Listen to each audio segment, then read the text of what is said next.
Got another bonus episode for you now. You heard from Dillon Gabriel, the Oregon quarterback, a little earlier.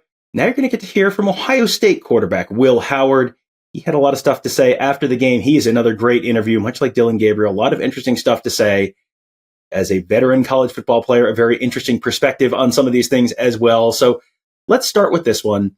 Ryan Day has talked about the fact that they really try to rattle Will Howard in practice, try to make practice harder than the games. But it's not easy to rattle Will Howard in practice or in games. So how is Will Howard, having thrown a pick, not having been perfect, how is Will Howard feeling coming out of that Iowa game on Saturday? Yeah, I mean, that's a big emphasis, and I say it every week. You know, obviously you don't want to have the turnovers and the bad plays, but the thing is you know, it's going to happen. It's football, and you know, you're not going to be perfect, and that's just the reality of being a human being. And it's all about how you bounce back. And in my long career, and one of the things that I've learned is that, you know, you can't let the play before affect the next play. And I think I've gotten a lot better at that as I've grown and gotten older and just had more reps and more experience.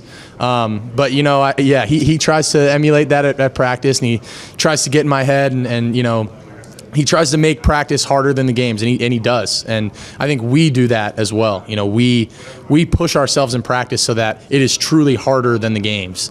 And then you can come out here and just play free and not worry about things. And you know, just the confidence that I have right now, especially with the guys I have around me, like stuff like that's not going to shake me, you know. And I think I've done a good job of that thus far this season. Obviously, don't want to have, you know, the pick there and the turnovers, and that's, you know, got to clean that up. But you know, in the moment, what you have to do is you have to move on. And I think I did a good job of that, and I think we as a team did a good job of that. One of the things that helped keep the Ohio State offense on track on Saturday was the fact that every time they gave the ball to Travion Henderson and Quinshon Judkins, it felt like they were just going to get 4 or 5 yards. Just kind of keeping things on schedule, keep things chugging away.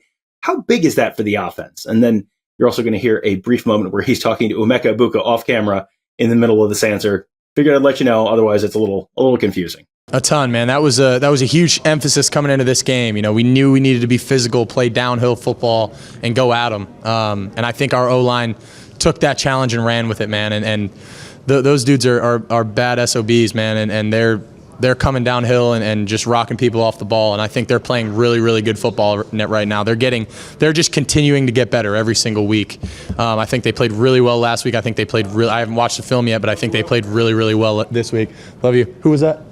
Mac. Love you, Mac. But the overall, man, those guys are playing their butts off, and then, you know, I mean, you let Q and Trey do the rest, and you know, we say we want to have our O-line get 2 and our backs get 2 every single play, and you know, I think our O-line's getting us 4 and our backs can get us, you know, 60 plus. So I mean, it's good, and I mean, our O-line's playing at a really, really high level right now, and you know, across the board, I'm really proud of those guys. The Buckeyes ended up winning 35-7, so it must have been an easy game, right? Well, maybe not. It was 7-0 Buckeyes at halftime. What was it like in that locker room, knowing they're only up by a touchdown and could be 1 play away from a tie game?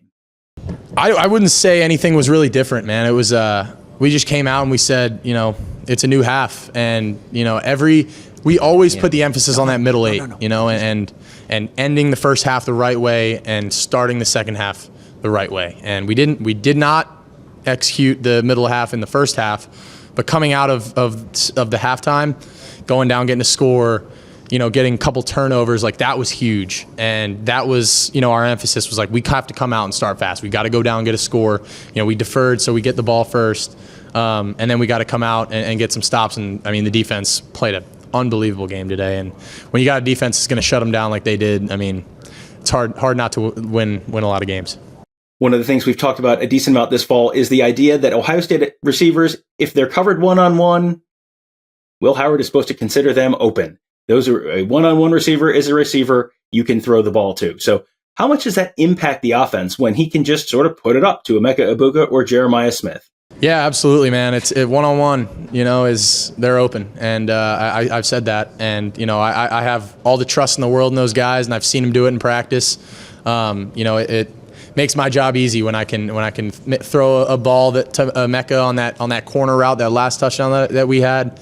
Wasn't a great throw, honestly. We practiced that play on the hash mark, where I had a little more time to throw that, and we have it in the right middle, so it's a little more off the hash. I got to be a little quicker with it, and I left it a little inside, and Mac made a great play. And it's just like things like that, just giving guys chances. And I mean, JJ, like that one-handed catch is, it's stupid. Like it's you just let them go make plays, man, and it's fun to watch. It's easy, and it makes my job pretty nice.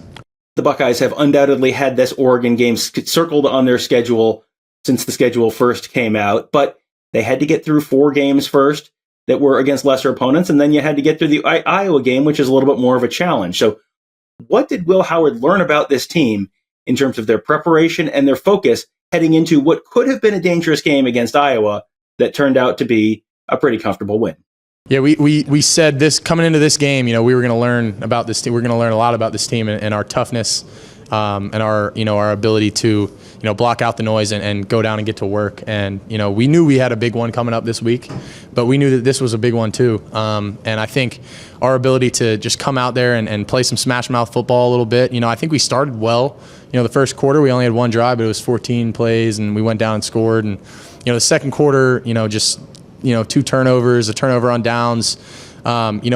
We beat ourselves. It's never, the other team beating us is us beating ourselves, but it's all about how you respond, and we came back and we did a great job. So, I'm proud of the way that we played, but we got a big one coming up next week, so I'm excited. Now the Buckeyes can officially turn their focus to Oregon. Duck's going to present a major challenge for the Buckeyes in Autzen Stadium. Going to be a loud and rowdy crowd out there in Eugene on Saturday night. So how confident and prepared is Will Howard and this Ohio State team going into that Oregon game? I think confidence-wise, we feel great. We've continued to iron things out and get better every single week, and I think that's true. I think we've learned a lot about ourselves and about this team. I think going into this game, we know that it's a big one, and I haven't really looked at it yet. We knew that this Iowa team was going to be a good team, so I I looked at it a little bit, on the bye week, and I started checking them out and seeing what they're about, and I'm excited, man. It's gonna be a good challenge. Played against Dylan a couple times. He's a great player. Their defense is good. I know Coach Lanning is a good coach, and he's going to have them ready. So I'm excited to get home now and start watching some film and get ready for these guys. And finally, a little 2-parter here. Number 1, going into halftime, how was Will Howard feeling, knowing it was only 7-0 and the offense had not been able to punch the ball into the end zone after that opening drive? What changed after that point that really changed the game? And then the second part, facing Dillon Gabriel, another former Big 12 quarterback from the Oklahoma and Kansas State days for both of those guys. What is that going to be like to face him now in the Big Ten? Yeah, man, it'll be fun. Going into halftime, I was pissed at myself, because I feel like it's uncharacteristic, putting the ball in harm's way like that. I want to be safe with the ball in my decision making. I'd like to hang my hat on that, and it's just like. But at the end of the day, man, like you just got to flush it and move on, and you can't dwell on it too long in the moment. We'll go back right now, and I'll go watch the film and gonna be critical as possible and say can't do this, got to be better. But in the moment, like it's very, very, very important to just move on and brush it off. And then going into next week, with Dylan, man, I actually in 2022 we played at Oklahoma. And that was Adrian was still playing, so I never actually have got to play against Dylan, but I know him. He's a good dude, man. And I got one of my boys from K-State's one of their safeties, so I'm excited to go out there. It's gonna be a fun game, man.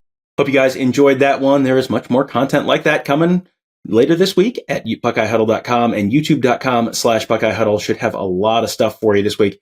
Make sure you're subscribed to the Buckeyes Tomorrow Morning podcast feed and the Buckeye Weekly podcast feed and the Skull Session Recruiting podcast feed. Going to be a lot of content on all of that stuff this week, plus a ton at BuckeyeHuddle.com. Our whole team of team coverage, Kevin, Tony, and I covering the team. Got Mark covering recruiting. Got all of our X's and O's guys. Going to be a lot of interesting X's and O's content this week as well. A lot of stuff to break down there on the Huddle Board presented by Jeff Ruby's Columbus. That is all at BuckeyeHuddle.com. This would be a great time to become a member. Just $4.99 for your first month. Get access to that full team of insiders, all that great coverage, that fun community. There's going to be a lot to talk about this week. We would love to talk about it with you at BuckeyeHuddle.com. That will do it for today. Thank you guys all for joining us. Have a great day. We'll talk to you tomorrow.